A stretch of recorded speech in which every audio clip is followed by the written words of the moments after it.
The views and opinions expressed in the following program are those of the program host and do not necessarily reflect or represent the views and opinions held by TCN TV Network Incorporated. Due to the social nature of this broadcasting channel, videos may contain content copyrighted by another entity or person. The TCN TV Network claims no rights to the said content. TCN TV Network cannot be held accountable for the copyrighted content. TCN TV Network is a messenger and sharer of information and strives to verify but cannot warrant the accuracy of copyrights or completeness of the information on this program.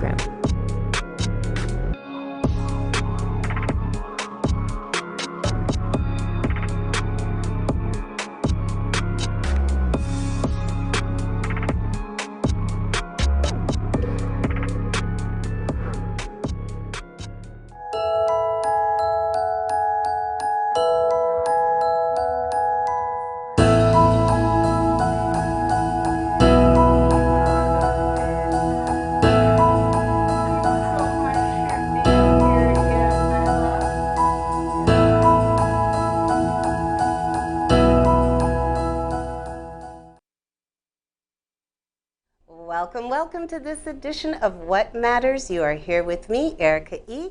And today we are going to be talking about habits.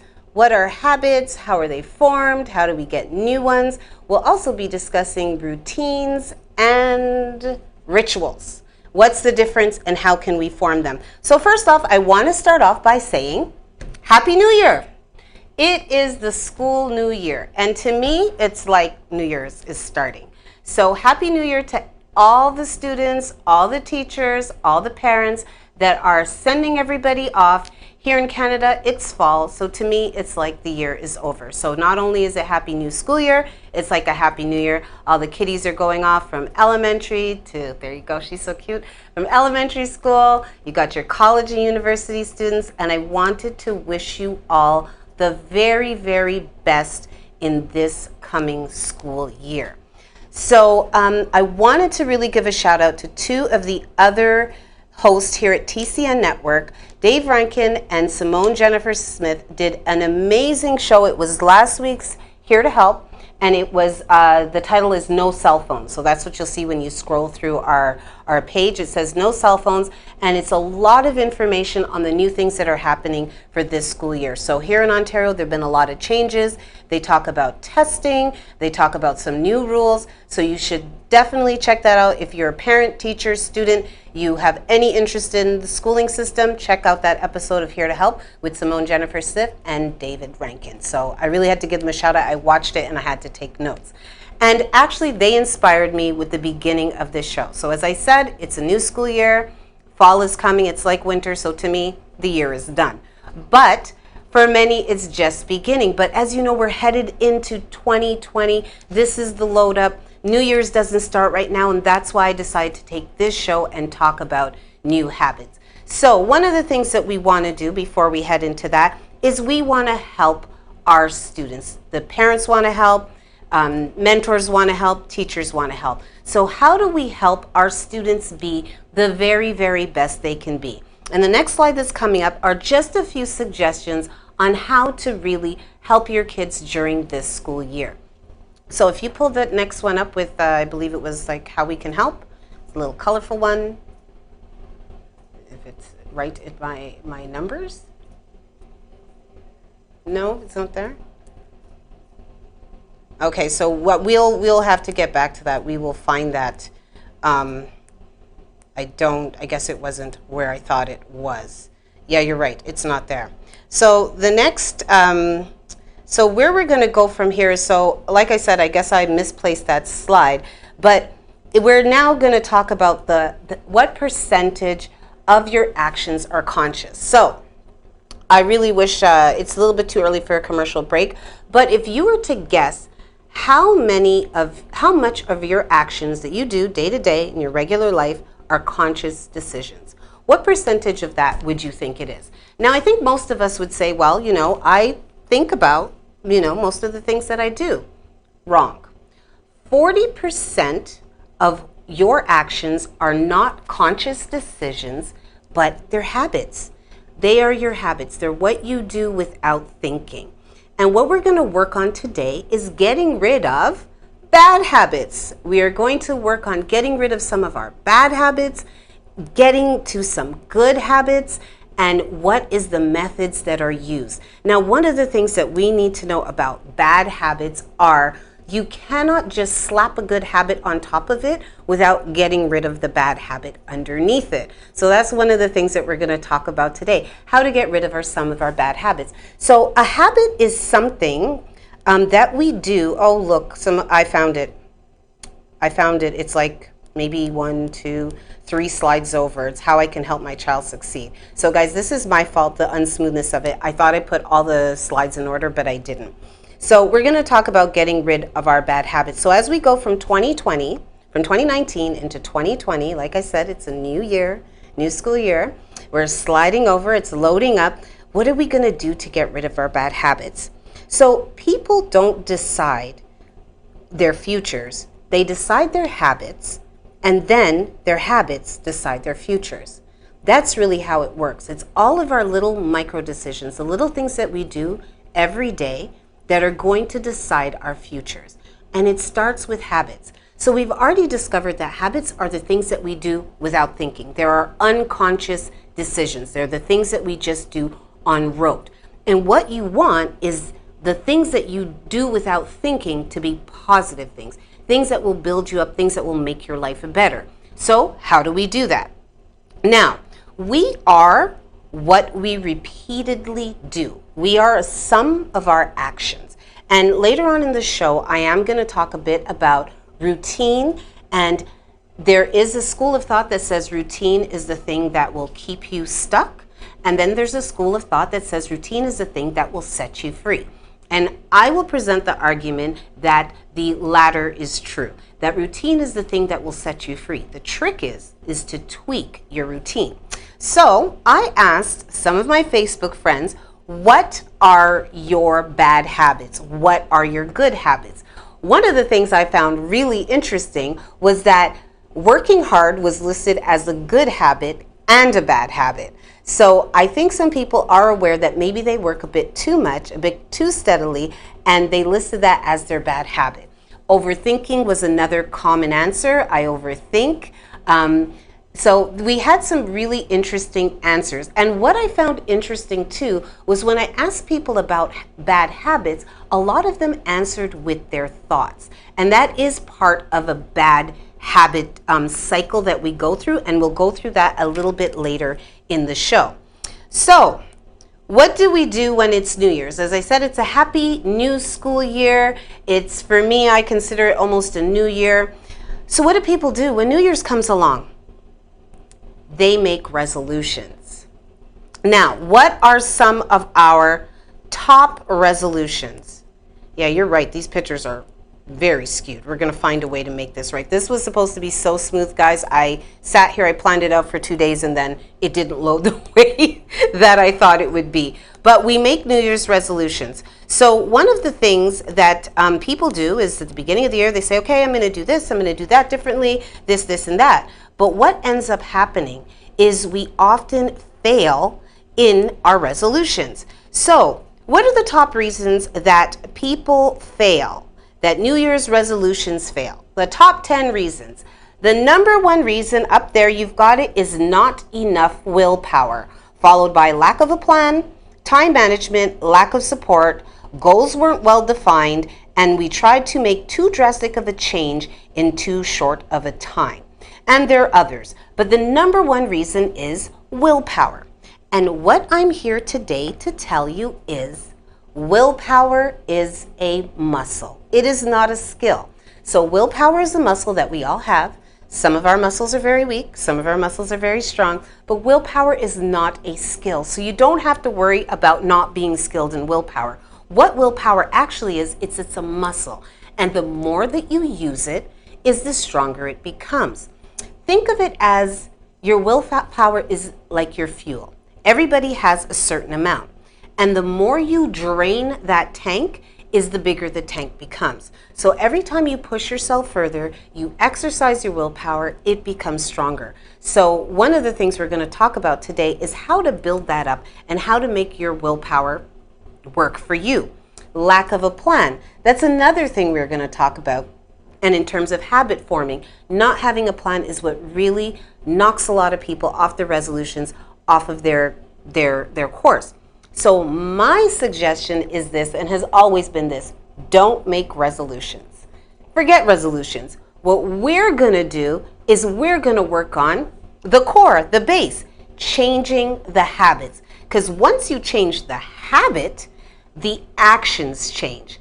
And really, all a habit is a repeated action that's done unconsciously. It's something you do without thinking. So now, if we can go on autopilot and do things that are good for us, then we're winning all the time. So right there it is. What is a habit? It's things you do repeatedly, but you're often unaware that you do them.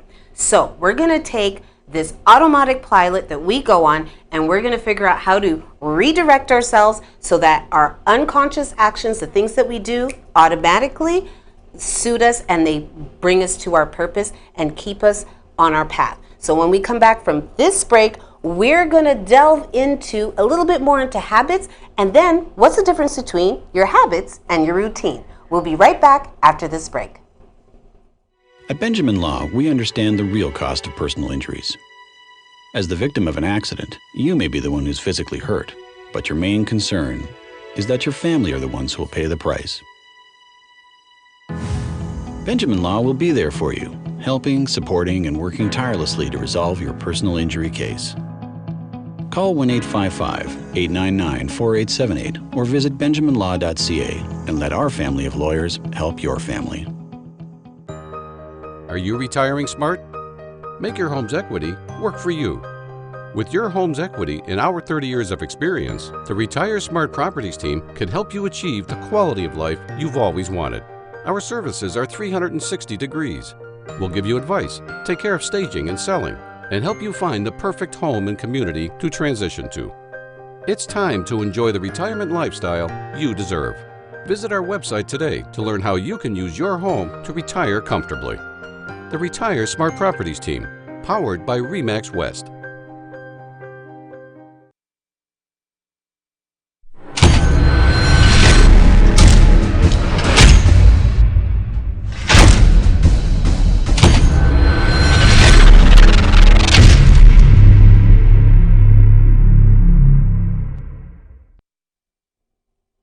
Welcome back to this edition of What Matters. I am Erica Lita, and today we are talking about habits, rituals, and routines. How can we change what you do automatically to help make you a better person, help get you to your goals? So, in the first part, we covered what is a habit.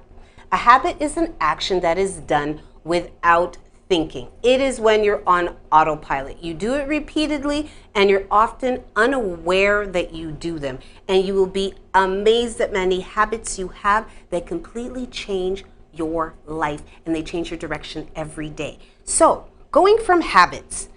Now, here's a question for you. If you like your habits, does it mean that they're bad?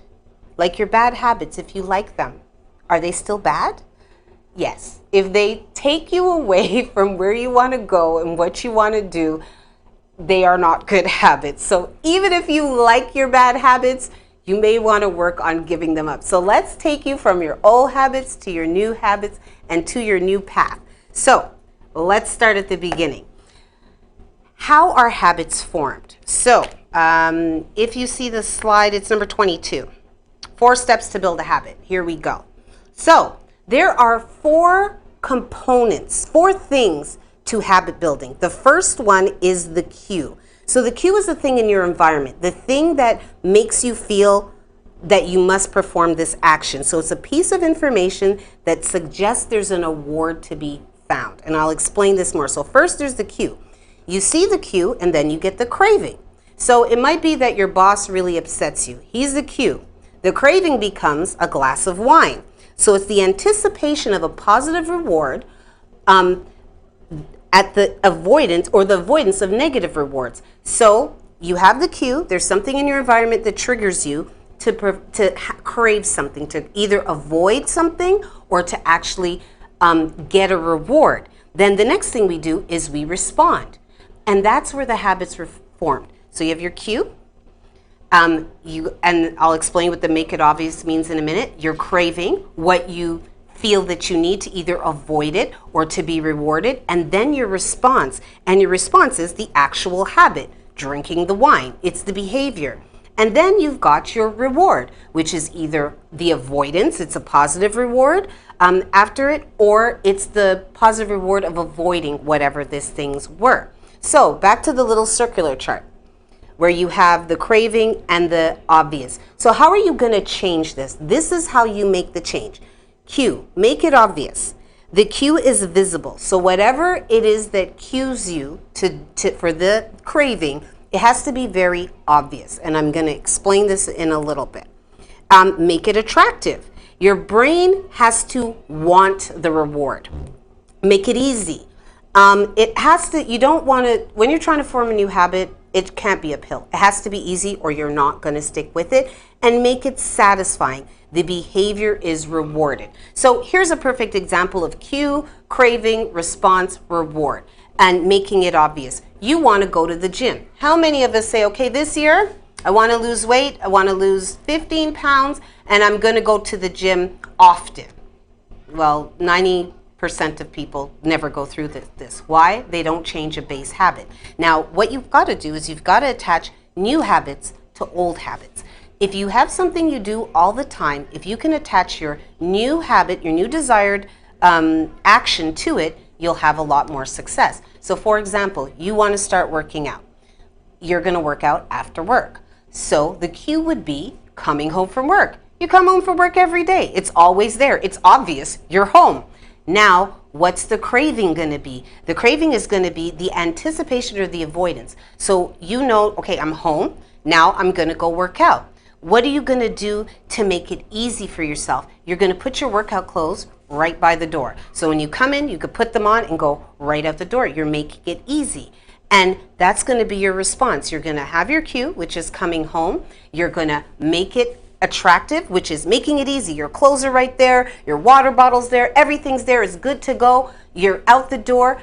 You made it easy. That's your response, is going to the gym. And the reward is it's done with a little pain. So that's what you want to do, is you want to attach new habits to old habits. So that's one of the reasons why they'll tell smokers, okay, if you want to quit smoking, people smoke on cue, after a big meal, after a certain show is finished, when they see the lights go down, once they get to the car. That's their cue to smoke. So one of the suggestions is to stop smoking is to smoke on schedule. So now you're no longer responding to the cue. You're giving your body its physical need for nicotine, but you're taking some of the pleasure out of the action because it was kind of your reward after your meal, or your reward after your show, or your reward after your long day. But if you switch it, the timing, your brain no longer processes it as a positive and rewarding action. It actually starts to become a chore. So that is the loop of the habit response. It's a cue, it's a craving, there's a response, and there's a reward. So that can be avoidance, or it can be what you get out of it. So one of the ways to form a new habit is to attach it to an old habit.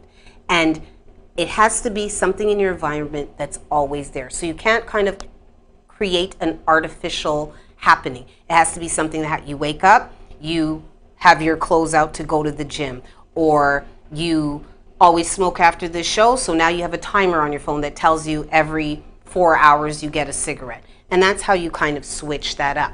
Now we know what habits are. So habits are things that we just do. They're formed over time. They're in response to things in our environment that we often don't think about. They're just things that we do automatically. And how we change that is to be conscious of the things that cue us, make us respond in the way that we do. Now, what's the difference between habit and routine? Now, routine is a regular way of doing things in a particular order. Yes, our daily routine. So most of us have a routine. You get up, brush your teeth, comb your hair, however you do it. I know when I go in the shower, I have a routine. I always start with my right arm. And quite honestly, if I don't start with my right arm, it leads to confusion. I know that sounds ridiculous, but it's a routine and it works for me. And our routines can become habit. The difference between a routine and a habit is the habit recurs with little thought. Routines actually require a high degree of intention or effort. To get through your routine, you have to intend to do it. So that's the difference between a routine and a habit. And your routine can become habit if you do it enough. There are two schools of thought on routine. The first slide she's going to pull up is, routine does not allow us to progress. There are people who believe that routine does not allow us to progress. And there's another one. If you think adventure is dangerous, try routine. It's lethal. I think that one's really funny. Now, I'm a person who's always said I'm not a big fan of routine. I like things to switch up. I like things to be different every day. But routine is really important. And the reason that routine is important is because it keeps you grounded. But I can explain to you a bit of that thought of why people say that routine will be the death of your creativity. Routine will be, it will box you in. And this is why. Routines can be great until they're not. The disadvantage of a routine are obvious. Even good, healthy routines can drag us down if we don't break them and reform them from time to time. So that's the key, is you've got to reform them. So this is how you know if your routine is not working for you. Is it so comforting that you don't get any new creative ideas? You're just going through the motions? Your creativity's gone, you can't think of anything new to do. You're comfortable, but you're stuck. You forget the value and the goals behind your routine. Again, you're doing things and you're just doing them. You're starting to forget why you're doing them. Ever start to forget why you're going to work besides paying the bills? That might tell you your routine's not working. Do you feel your mind closing down? If you feel your mind closing down with your routine, you really are just going through the motions.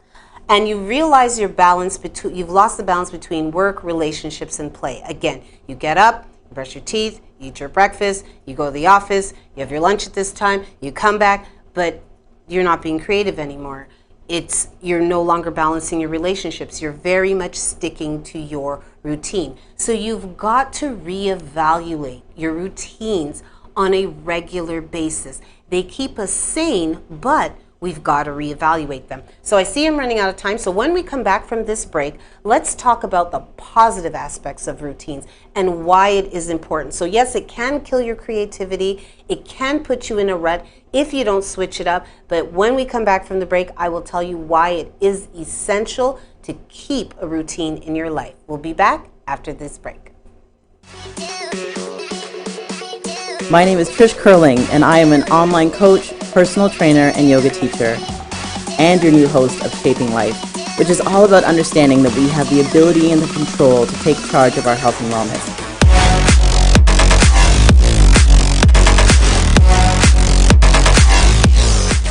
But we can't do it alone, and I can't wait to sit down with the best in the industry. Please tune in every Friday at 1 p.m. live here on the TCN Network.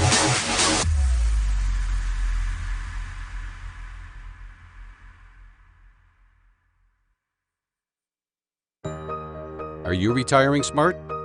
Make your home's equity work for you. With your home's equity in our 30 years of experience, the Retire Smart Properties team can help you achieve the quality of life you've always wanted. Our services are 360 degrees. We'll give you advice, take care of staging and selling, and help you find the perfect home and community to transition to. It's time to enjoy the retirement lifestyle you deserve. Visit our website today to learn how you can use your home to retire comfortably. The Retire Smart Properties team, powered by RE/MAX West.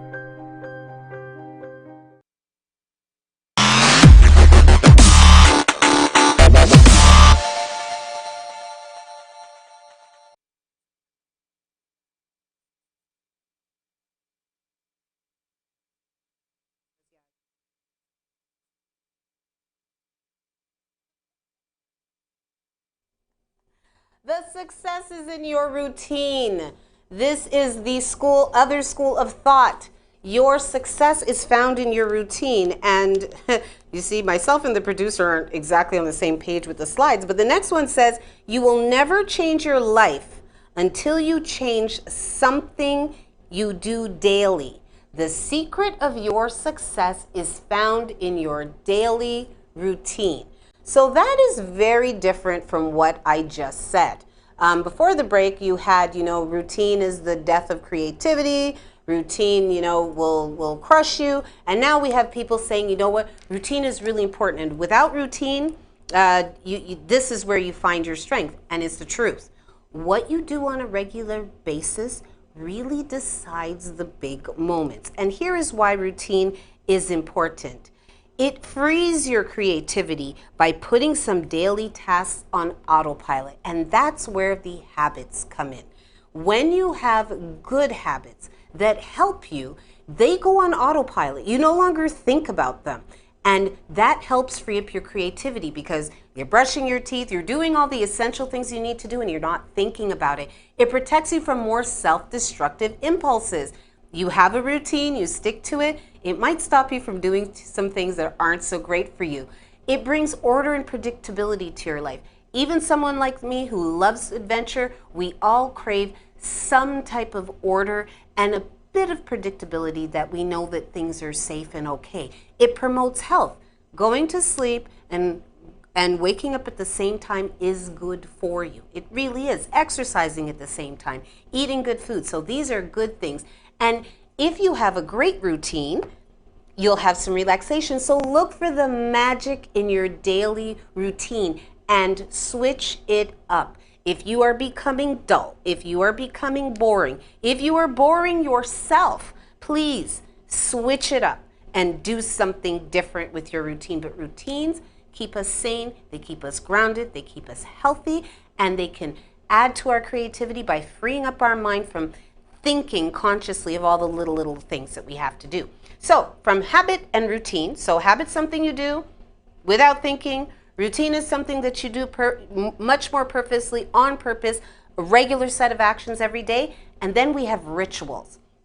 What is a ritual? I have some candles there. You might be able to find those. So rituals are like a solemn ceremony. And oftentimes when people think ritual, they think religion. But that is not what it is. It's a solemn ceremony consisting of a series of actions in a prescribed order. It is action with intention and purpose. So the difference, there you've got it. The difference between a routine and a ritual. A routine, there's minimal engagement. You have to be conscious, but you're not thinking about it that much. When you do a ritual, you are fully engaged. It is symbolic and meaningful. There's a motivation. It's a celebration. It's awareness. I love that picture. So when I looked up rituals, I found a whole bunch of I actually got very distracted by this, a whole bunch of fantastic pictures of different African rituals, and they're all kinds of rituals. And you can take some of your daily routine and actually make them into rituals. It's really the meaning that you infuse into them that make them rituals. This part, as you can already tell from my voice, this part had me excited. So I want to talk to you about, in these last two segments, I want to talk to you about what are some good habits, some good routines that you can turn into rituals, because the only difference between a routine and a ritual is the intention and the awareness behind it. So what are some of the routines that we can turn into rituals? And here is where my producer's got to work hard, because I'm just going to list things. She may put them up, she may not. But affirmations can become a ritual. Stretching can become a ritual. Breathing, yes, breathing. And I'm going to talk about breathing in depth in a little bit. Breathing can become a ritual, and you would be amazed at how good, how grounded, how focused simple breathing exercises can be. Yes, so that is one of them. And you're thinking, okay, Erica, it's a diagram, like, are you serious? Yes, it is. Inhale through your nose and exhale through your mouth. Inhale your intentions Exhale the things that you do not want. Believe me when I tell you this is one of the most centering, grounding things that you can do. Another diagram. Erica, really? But look at it. See that thing underneath your lungs? That's your diaphragm. And the next thing I'm going to show you is how to belly breathe.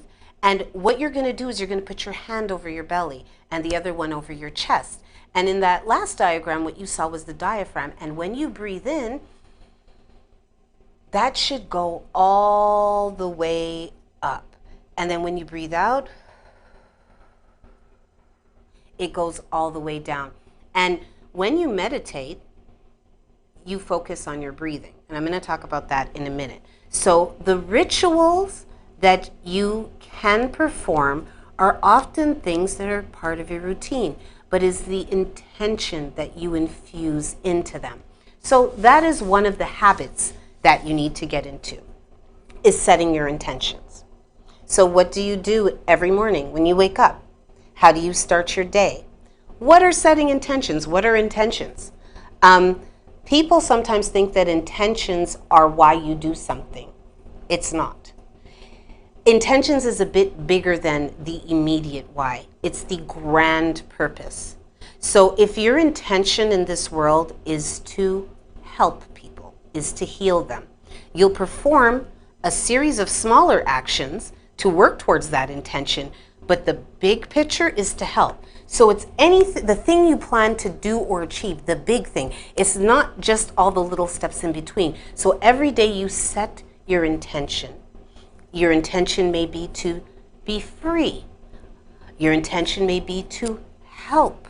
Your intention may be to heal. Your intention may be to change an institution or an idea.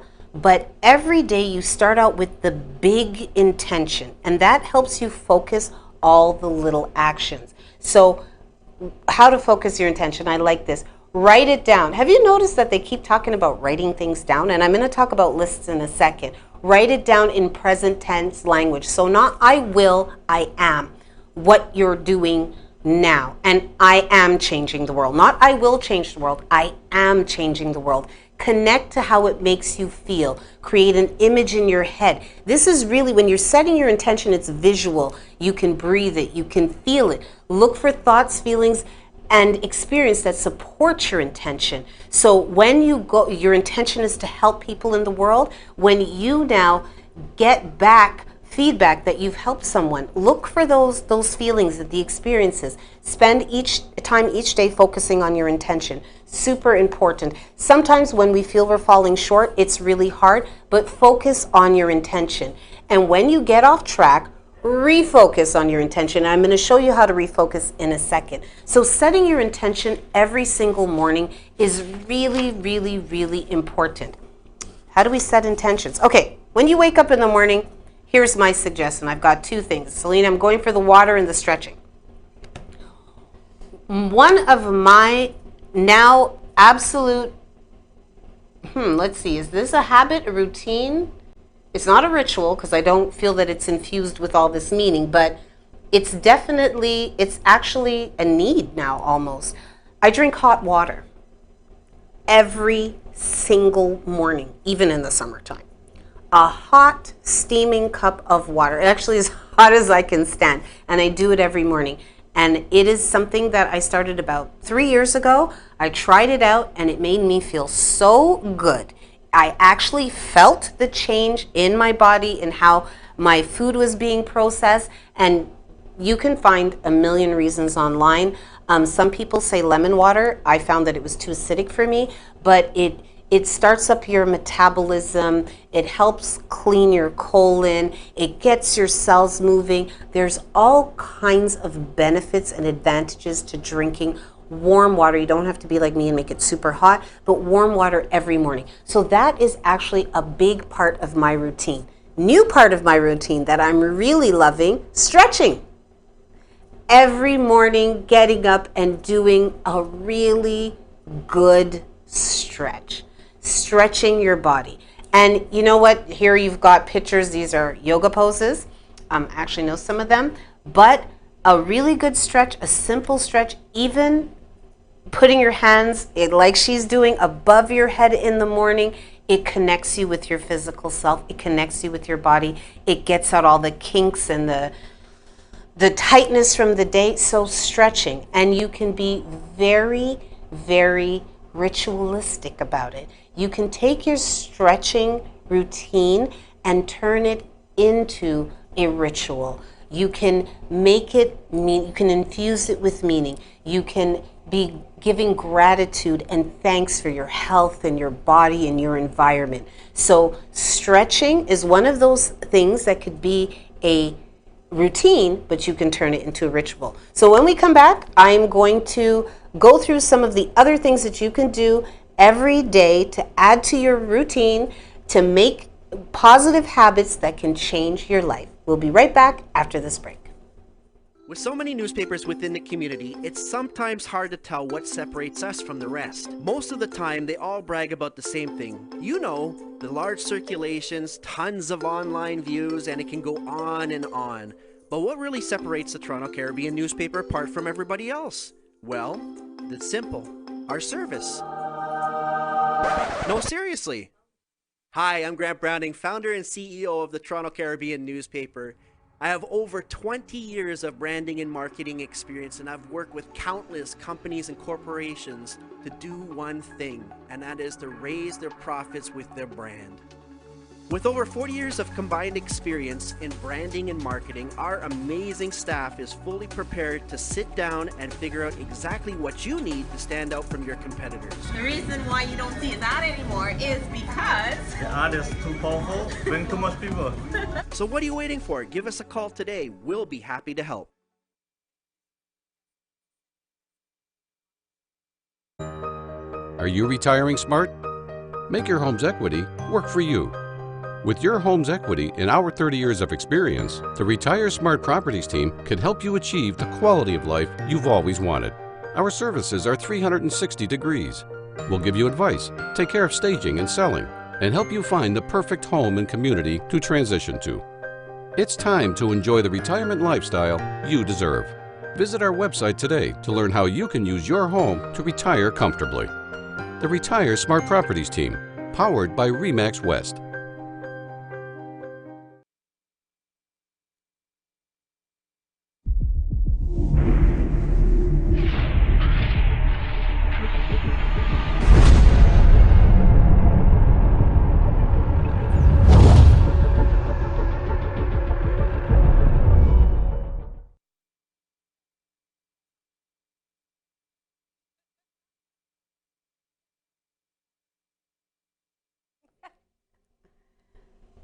Welcome back to this episode of What Matters. We are, you see, this is the great thing about live television, is you get to see what it is. And I had this very grand, big slide presentation that I had in my head for the last 2 days, and we've had a little bit of technical difficulty. But every time we do this, we get better. So we are coming back in, and today we are talking about habits, how they're formed, how to make different ones, what's the difference between a habit, a routine, and a ritual, and how you can change some of your routines into rituals by infusing them with intention. That's really the difference between a routine and a ritual. It's how much intention you put behind it. So we are going to go back in with gratitude. Gratitude is the attitude. It is what you need. It is the truth. Gratitude can change everything. You have to be grateful for what you currently have if you are looking for more. Gratitude is essential. It makes everything sweeter. It really, truly does. It's like adding sugar all over your life. It just makes it sweeter.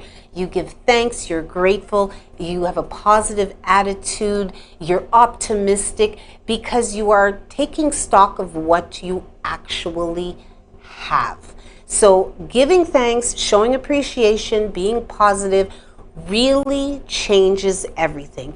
And I strongly suggest you practice that first thing in the morning. Say thank you. Smile even if you don't feel like it. Even if you've got you feel that you have no reason to smile, but you're awake, so you do have a reason.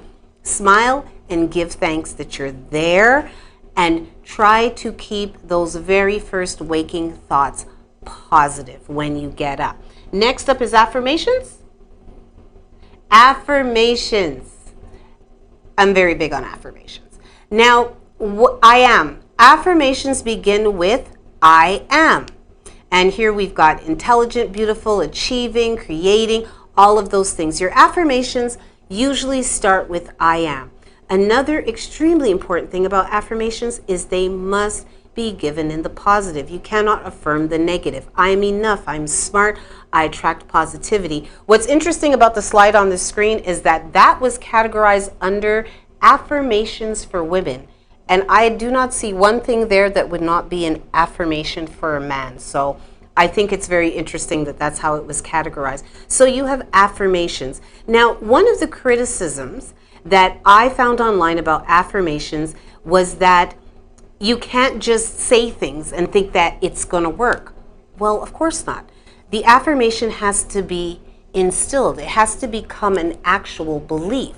And how you get over that hump, because a lot of times when we start saying affirmations, we can feel the disconnect in our body. Your stomach jumps, you feel that it gets stuck in your throat, you look around nervously because you know you're lying. That's the thing about affirmations. It's not just saying something repeatedly. It's delving into the thought behind it. If you say an affirmation like, I am worthy of success, and it doesn't ring true to your ears, you now have to step back and figure out what it is about that affirmation that makes you uncomfortable and makes you disconnected, and go back and heal that thing. So what affirmations also do, it's not just giving you a positive message in the moment, it's helping you figure out where your weak spots are, what you don't believe about yourself, and where you can fix those. So I strongly believe in affirmations. Do that in the morning. And as we said, Happy New School Year, affirm your children too. I do it for my son. I stand him up every morning before he goes out the door and I tell him he is smart, he is strong, he belongs, he is kind, he is worthy. And it really makes a difference. I see it on his face. So do your affirmations. That is another routine that can become habit. And again, if you infuse it with real meaning, it can become a ritual. My life is beautiful. I am in charge of my emotions. If you say that and it doesn't ring true, step back. Why are you not in charge of your emotions? This is really, affirmations are self-help. They help you identify your weak spots. So I learned from my mistakes. Are you learning from your mistakes? How do you go forward doing that? So affirmation, extremely important. Speak to yourself. It's the most important conversation you will ever have. Meditation. That would go with the breathing. So meditation, and I do want to get up to the waking up early, so I'm gonna get through this. Meditation. How do you meditate?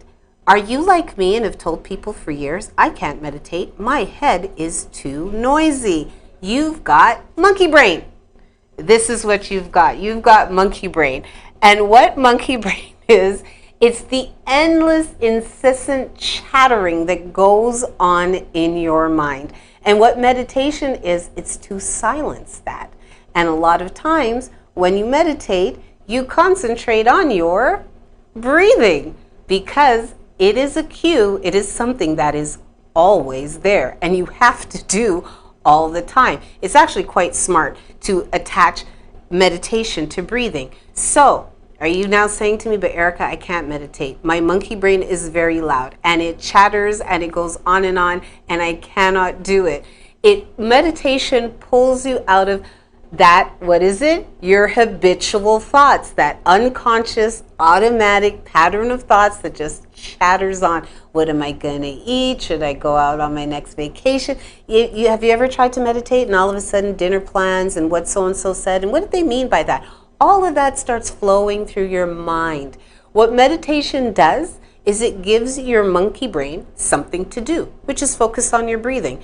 And you think that's the simplest thing, and you will find out that your monkey brain is very, very strong. So you focus on your breathing. So how do you meditate? Sit, lay comfortably. If you lay down, you may fall asleep, and that is okay.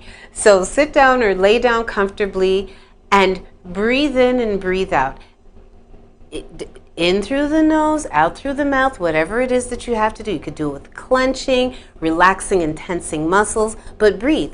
And then notice when your mind wanders off. For me, initially it took milliseconds. And when it starts to wander, bring yourself back to breathing. And that is, I thought meditation was a whole different thing, but when you get to quiet your mind and all you're focusing on is the ins and the outs, the calmness that it brings to your soul. Imagine that brain of yours that is constantly going. This is how meditation will usually actually end up looking like and feeling. See all that hustle and bustle? There you are, just okay and zoned in and meditating and calm and clear. And that's what it does. So if you've got monkey brain, chronic monkey brain, you don't have a guru, you're not going to yoga, how do you calm this? Guided meditation, that is the ticket. You are going to go and get an app, because there's an app for that. Of course there is. There are all kinds of meditative apps. Here are some of them. You've got Calm, Headspace, Insight Timer, a 10% Happier. I think that one is great.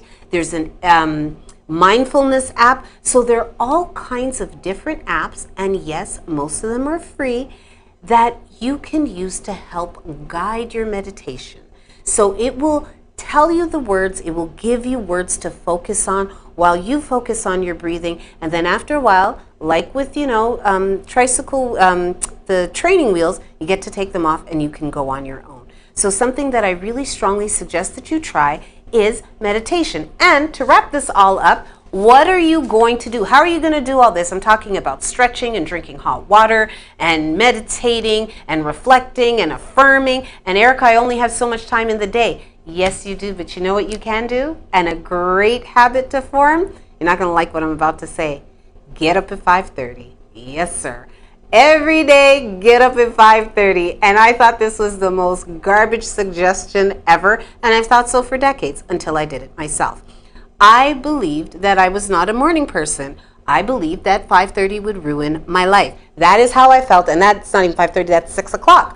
That is how I felt about 5:30. Well, I often now get up at 4:30 and 5 o'clock all by myself. Alarms no longer wake me up. I still set one just in case. I get up on my own, and then I have 3 quiet hours in the morning before I see anyone else to accomplish all kinds of wonderful things like breathing and meditating and centering myself and focusing and saging and cleaning and cooking. And sometimes dinner is done by 8. I feel extremely productive. There are all sorts of great reasons to get up early. So you see here's an infographic, and this is a guesstimate, but you've heard it time and time again. Successful people wake up early. And I saw a great one, which I am sure she's very happy I didn't download this one too, but it said that if you want your business to succeed, get up at 5 because you're up 2 hours earlier than most other people, and now you're 2 hours ahead. But what it does is it gives you quiet time. And I don't know if I included it, but it was a really funny tweet of the guy who said that he wanted to make fun of all the gurus waking up early, and now he likes it. I don't know if you see that one there, but it was a really funny tweet from a guy. Yes, last month I set out to mock productivity gurus by telling you to wake up at 5 a.m. every day and seize the day. So I did it myself, but accidentally got shit tons of extra work done, ran 44 miles in January, and learned I fucking love quiet early mornings, and I'm almost mad about it. And that is exactly what happened to me. I got up, I tried it. Sure, I was going to be angry about it forever and say this is garbage, and now I am up loving being up before the sun and having a moment to center myself. And you know what? By 1 o'clock, almost everything is done. And then I can very haughtily and feel really good about myself and feel extremely productive. And if I have a nap at 2, I've been up all day. So waking up at 5:30 in the morning is really, really a wonderful thing. Yes, it really hurts the first 2-3 days, but it becomes routine. And you know what? I even do it on the weekend. So if you want to form better habits, attach it to a current habit that you have. Remember, habits are based on cues. If you want to break a habit, do not concentrate on the behavior, concentrate on the cue. What triggers you into the behavior? Start there and it changes everything. So I hope that this was informative for you. I hope you learned a little bit about the difference between a habit, a ritual, and a routine. And if you have any questions, commentary, if you think this video was good and it will help somebody else, please like, please share, please comment. You can find me on Facebook, Instagram, IG, LinkedIn, all of these things. Erica Elita is where you will find me, and I will be back next week with Andrew L. Blackwood, aka Coach Drew, and I think next week we're going to be talking about how to fight fair. So I will see you here on TCN Network next week. Thanks for joining us.